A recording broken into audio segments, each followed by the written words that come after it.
Hi, it's Tim Hagen from Progress Coaching, and welcome to another episode for the Coaching Conversations podcast. Now, we are on Stitcher, we are on iTunes, and multiple different channels.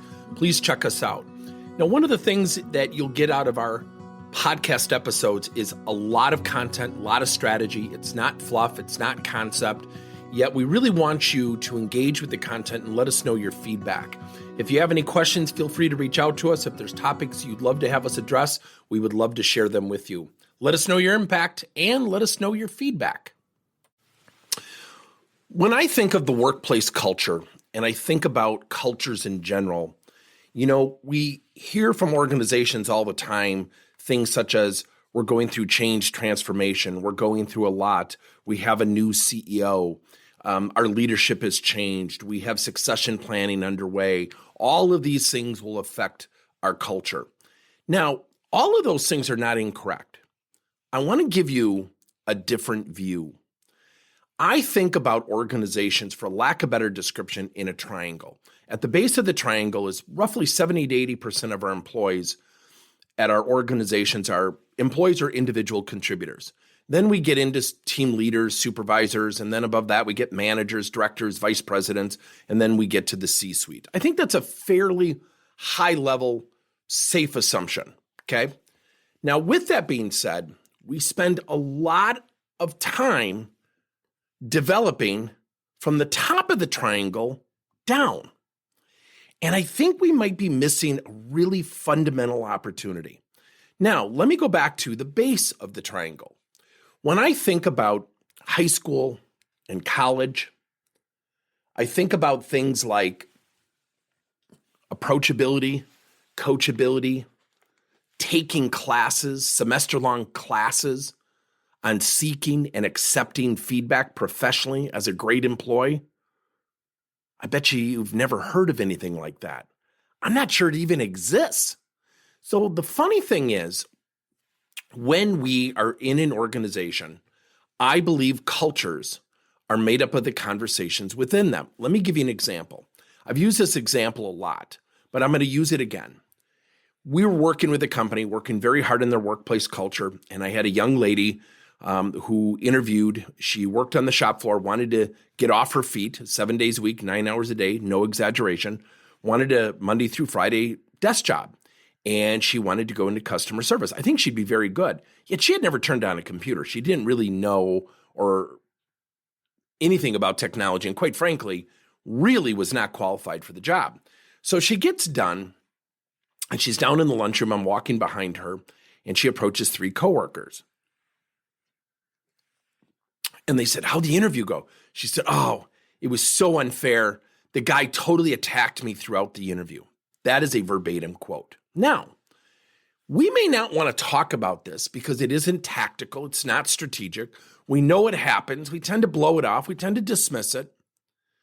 Yet, that becomes a part of our culture.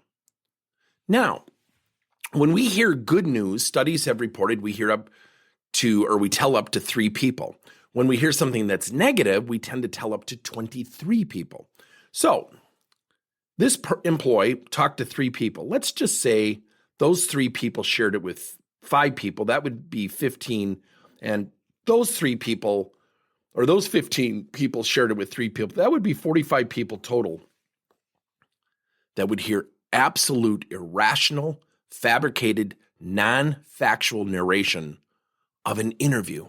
So I stood behind her and I tapped her on the shoulder, and she got this nervous look, and she said, "Oh, I didn't know you were there. Hi, how are you?"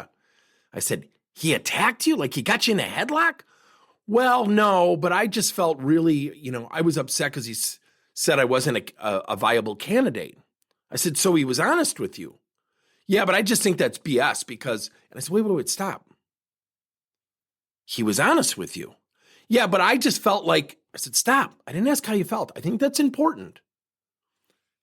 How did he attack you?" "Well, he didn't really attack me." The 3 coworkers walk away as this conversation unfolds. And I thought to myself, and I looked at her and I go, those 3 people by 11 o'clock are going to have probably 12 to 15 other people hearing your narrative of your interview. That's going to get back to that person who interviewed you. Now, you may not want to answer this, But the question is, would he ever want to interview you again? She goes, a dark shade of red. I said, look, you exposed yourself. You showed courage. You showed, positive attitude. And now you're in the lunchroom saying he attacked you. Do you know what people think about when they hear a woman say he attacked? She gets a darker shade of red.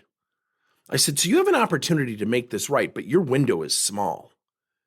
And to her credit, she went up to the gentleman right afterwards when we were done talking, shared what had happened, shared our conversation in the lunchroom, apologized, and he smiled. And he said, no, I get it. I could see you were disappointed. And she did something that I encourage. She said, you know what? I guess I wasn't qualified. I need a mentor. I need someone to help me. I don't want to be on my feet 7 days a week. He said, absolutely, I would love to mentor you.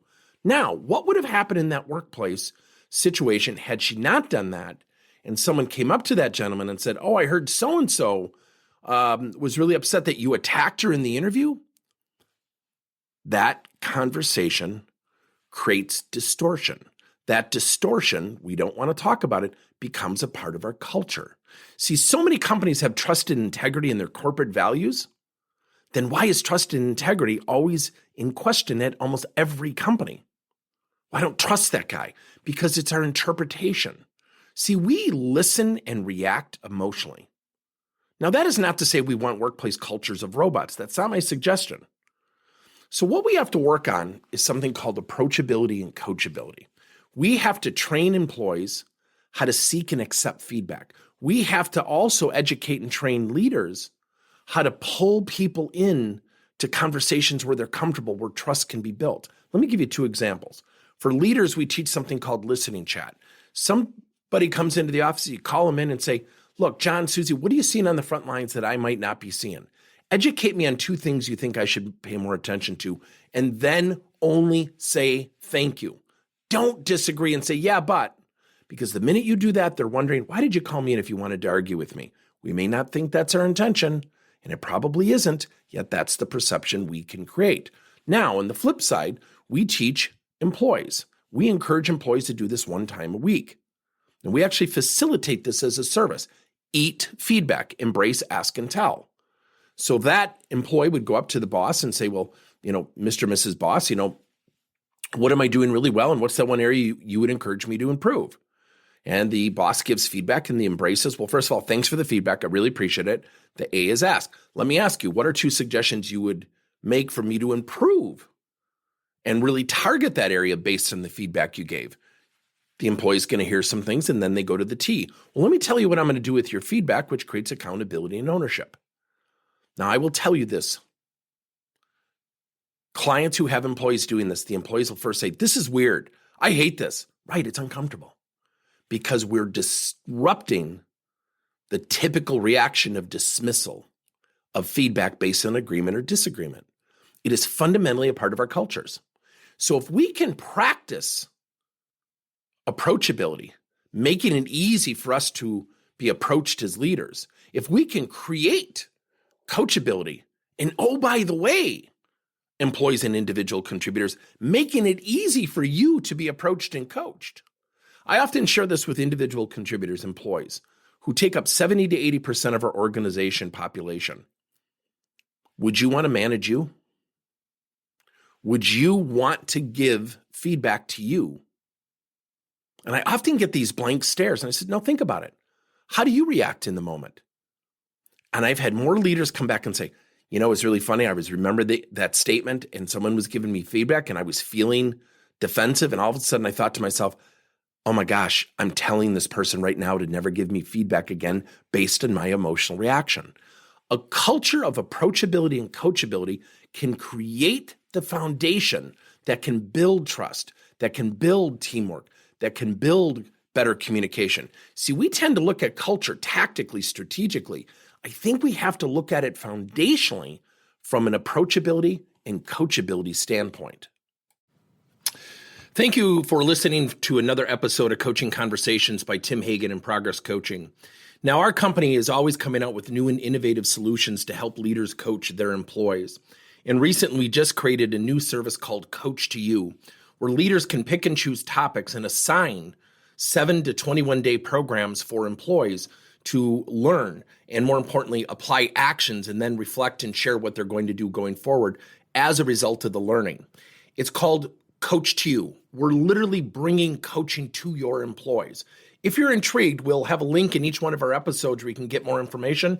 And again, thank you so much for listening to another episode.